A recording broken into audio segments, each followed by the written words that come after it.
Where do you want me to look? It's Do you want me to practice. look at you or the camera? Either way. Great. Okay, here we go. All right. Welcome back to my ayahuasca story. Today I brought my friend Diane. Thank you for being here. Hello. Hello. This is Diane, and again, I like talking with people who have done ayahuasca. I'm a big fan, a big proponent of plant medicine, especially ayahuasca. And thanks for being here. Thank you for having me. Excited to be here. Yeah. So, how many times have you done ayahuasca? I've only done ayahuasca one time in one session of ayahuasca. So one night? 2 nights. 2 nights. Okay, so twice. Twice. Got it. Okay. And would you do it again? Yes. Okay, great. Wonderful. So, what were your thoughts about ayahuasca before you did it? I was terrified. Yeah. Yeah. I thought I was going to be, I don't know, running around naked, out of my mind, out of control, spasming. Right. Yeah. Right. And like, where did you get that idea? My own imagination. Okay. Science fiction. Yeah. Okay. Because, I've talked about this with people too. Like, I don't like how ayahuasca is portrayed in show like that Kentucky ayahuasca show. Absolute garbage. Like, I was embarrassed by that. Ayahuasca was portrayed in the Don Cheadle show on Showtime at one point too, which again was quite exaggerated. I didn't like that either. But that's why I was just curious, like where your thought of that, I mean, to be honest with you, I think that I've always wanted to do it, but I think what really tipped me over the edge and taken away the crazy aspect was seeing Chelsea Handler and her show when she was doing the Netflix specials, and she tried that, and watching her and her friends go through it and what they went through kind of set the tone and made me want to actually find a session that was right for me. Right. Okay. Great. Did you sense a presence or someone guiding you through your process? Not in the room, but in your journey. Yes. It's almost like you're talking to yourself, but it's your higher self. It's you're having a conversation with someone else, but it's also somebody who knows you so intimately, knows every aspect of you. It can only be yourself, but it's a higher self, someone who's sort of removed from your day-to-day and has the bigger picture of who you are. If you had to put a title on that presence, what did you feel that person or entity or, energy was? I think for me, it took on different kinds of energy. Sometimes it was like motherly energy. Sometimes it was active energy.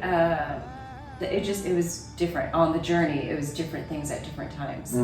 Okay. If somebody today watching this was in your shoes before your first journey, in that unknowing, curious perhaps, but unknowing phase, what would you say is something that you came away with that was of benefit?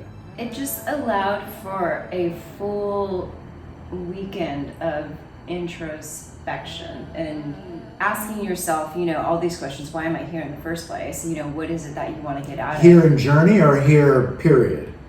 In journey. Okay. Yeah. How deep with that question are we going?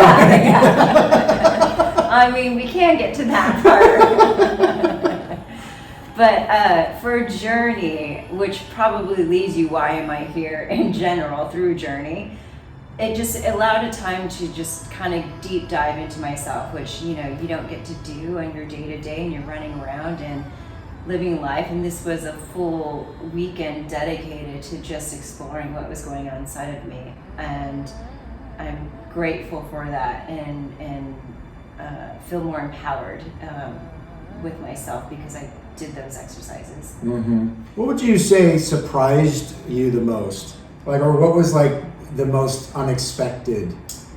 How beautiful the whole ceremony is.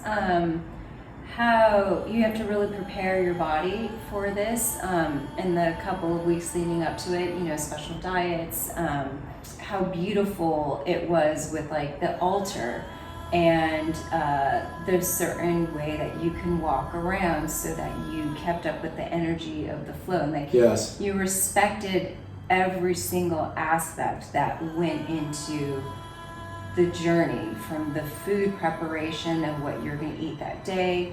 It's just to build off that too, like it's fascinating to me how, okay, if you're going to go into plant ceremony for ayahuasca, right, and you're going to do it, you know, in my feeling, in the proper way, yes, you prepare, you eat clean, you eat plant, you don't, you're not walking in there with a Starbucks Frappuccino, you know, and just doing it for the gram. Like, no, it's a real preparation because it's a real, you know, spiritual event.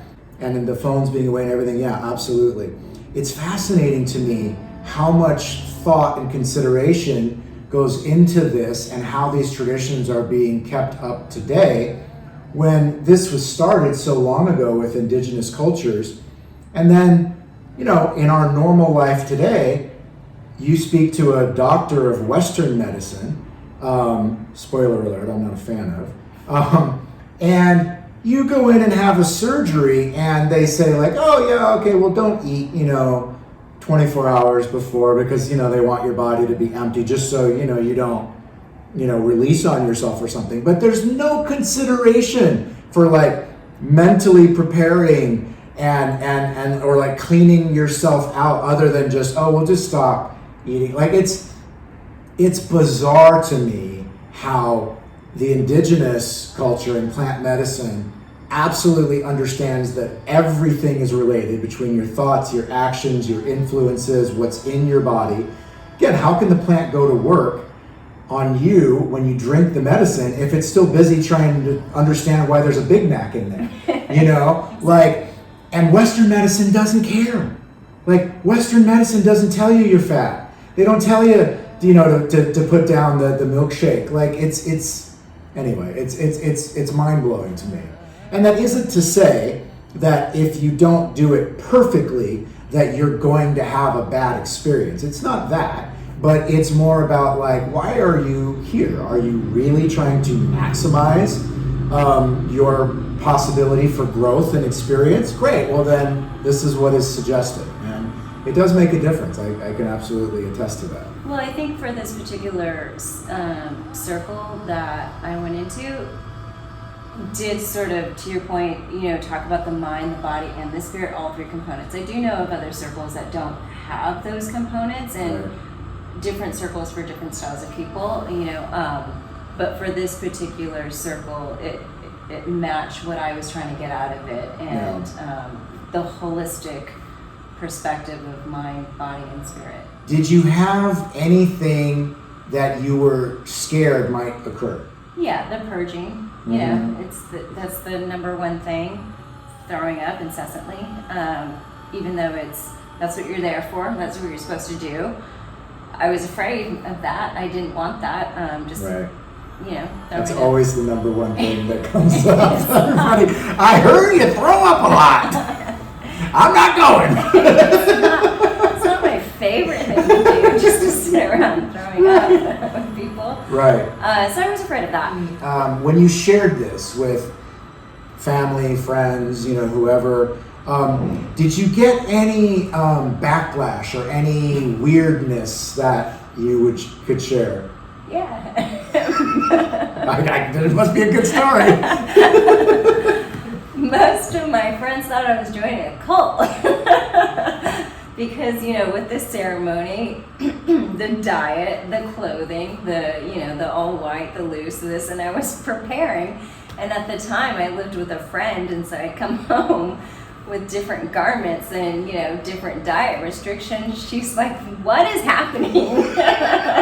Where are you going? Right. And I'd come out and try on my outfits, and I'd be, you know, whatever outfit I was in, she was just like, what is happening right now? And for clarity, what do you mean the outfits? Like what was the... Well, you have to wear all white, or they encourage you to wear all white, and, you know, loose fitting clothing because you're sitting for hours, and breathable clothing, and, Right. you know, you have to find that stuff. Right. Well, yeah, it's a fine line between ceremony and cult. Yes. Because look at history. There were people that were in things that they thought were a ceremony, and then it took a turn. Don't drink the Kool-Aid. That's literally where that phrase came from. What do you think the future of ayahuasca can be? When you're living the day-to-day life and going through the motions, you don't really take the time to think about, deep things. And I think ayahuasca is a very useful tool, medicine, to kind of help you through that. And I think it could be integrated into a natural medicine versus, pharmaceutical medicine. I think mushrooms are being legalized more and more, and microdosing is being encouraged more and more. Cannabis, we've all seen what happened with cannabis, and I think ayahuasca is just another one of those medicines, another plant medicine that will start to become more mainstream, and people will look to it more and use it for its benefits and for its healing properties. Mm-hmm. Do you have anything from the ceremony specifically that made you happy or made you smile?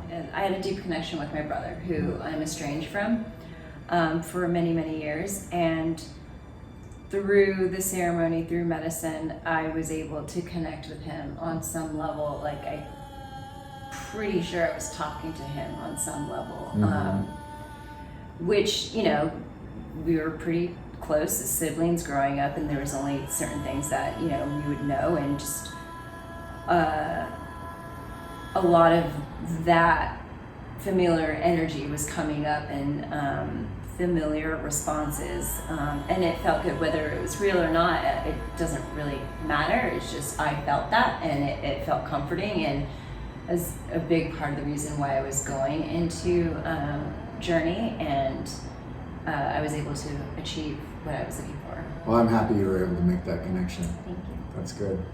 Diane, thank you for coming. Thank you. Thank you for sharing so many personal things. Thank you. Thank you for watching. I hope you enjoyed the episode. We've got a whole series going here of my ayahuasca story. If you have any questions whatsoever, please drop me a DM, or you can put the question right there in the comments. Any questions about plant medicine? I appreciate you being here, and I hope you consider subscribing. It's J. Rye World right here on YouTube and on Instagram. See you next time.